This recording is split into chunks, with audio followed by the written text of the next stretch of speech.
Former skipper Sourav Ganguly, reminiscing his 1992 days while touring Australia, says that such tours taught him how to play better cricket. Hear him speak as he takes us back in time to those early 1990s, speaking about success and failure and his cricketing journey. I remember the 1992 trip of Australia when I was just 17-year-old, and I landed in that tour to Australia. In those days, touring Australia was very, very tough. You know, it was supposed to be the hardest place to play the game. It still is, but it was a lot harder those days in the early 90s.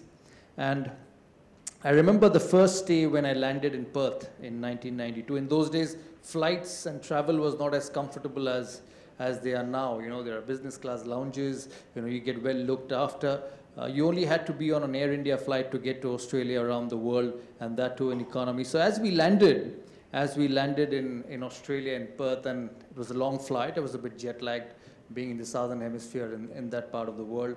And I just come out of my room and was walking around in the lobby for a breath of fresh air. It was about 6:30 in the evening.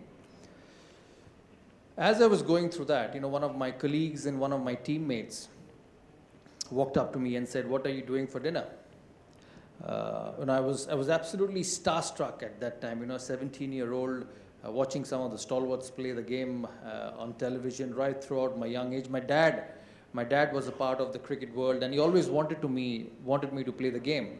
My mother, on the other hand, wanted me to study. It's a family where you know, two different personalities want their children to do two different things. So as I was on the walk that evening for dinner, I vividly remember that I hardly spoke anything. You know, it was an evening for me to listen, an evening for me to... a quiet word which I remembered came out that evening after dinner. I said that I should not have been on the trip. I did not know how to react. I did not know what to say, and I just listened. He said, "You know, Australia is such a difficult place to tour, and it's not easy for any young player. It's always easier to make a debut in your own country and then travel to these hard places to play cricket." Obviously, the evening finished, and I was in a hurry to finish that evening because I did not want to hear anything more, because I knew I had to pass 4 months of tough cricket in this part of the world. So the tour finished, as they were saying, 1992. I came back after the series, 4 months, hardly played anything, not even 4 games. I just played 1 game on the tour of Australia, and that too against the likes of Curtly Ambrose and Courtney Walsh and Ian Bishop, who were, when I stood, I actually reached their waistline. That's how tall they were, the typical West Indians. I came back from the tour and didn't play international cricket for 4 years. But the best part of the trip, of those 4 years, was it taught me how to become a better cricketer. You know, we all live in a world of success. We all live in a world of failures. It's hand in hand. You know, it's very easy in life to say that, you know, we'll try, we'll give everything we have, but it doesn't matter whether we succeed or we fail. It doesn't work that way.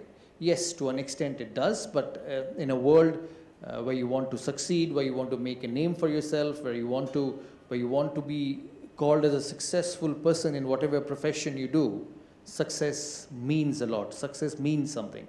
And it's very important in any professional world is to find a way to succeed, because when you find a way to succeed, you find a way to handle failure as well. He further adds, when I came back in 1996 and went on to play for 3 or 4 years before I became captain, you know, a lot of my leadership skills and captaincy skills emerged from that period as a player, and even that 1992 trip.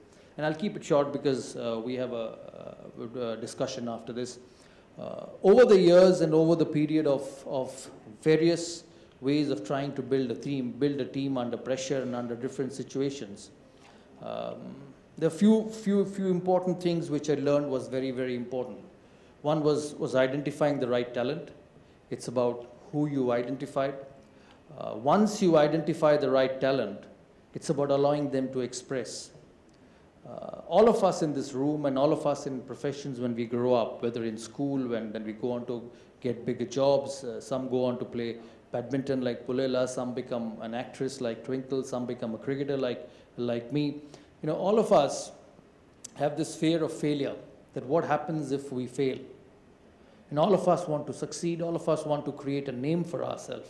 And I think as a leader, as an individual, when you help your children grow up, when you are in a leadership situation in a team, look at Pulela, for instance. He manages some of the best badminton players in the world at the moment, whether it's Saina Nehwal, whether it's the boys champion, whether it's PV Sindhu.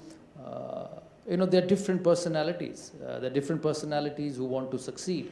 There are different personalities who, with the badminton racket, want to be the best in the world, and he's delivered for them. He's a coach. I know he can only work to a certain distance. At the end of the day, it's about the individuals and the players who actually go and fight it out in the court. It's the same for cricket. It's the same for cricket. It doesn't change.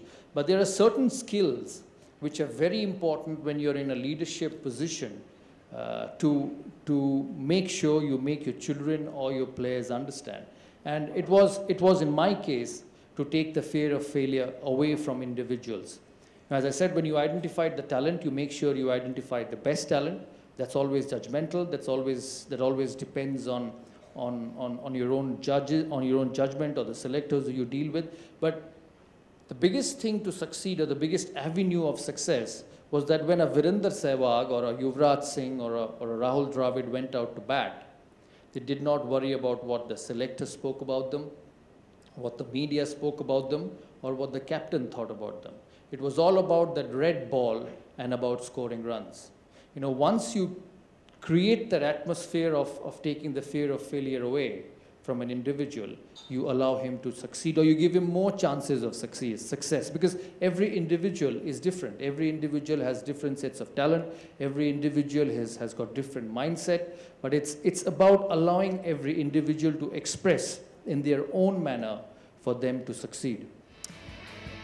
IANS report.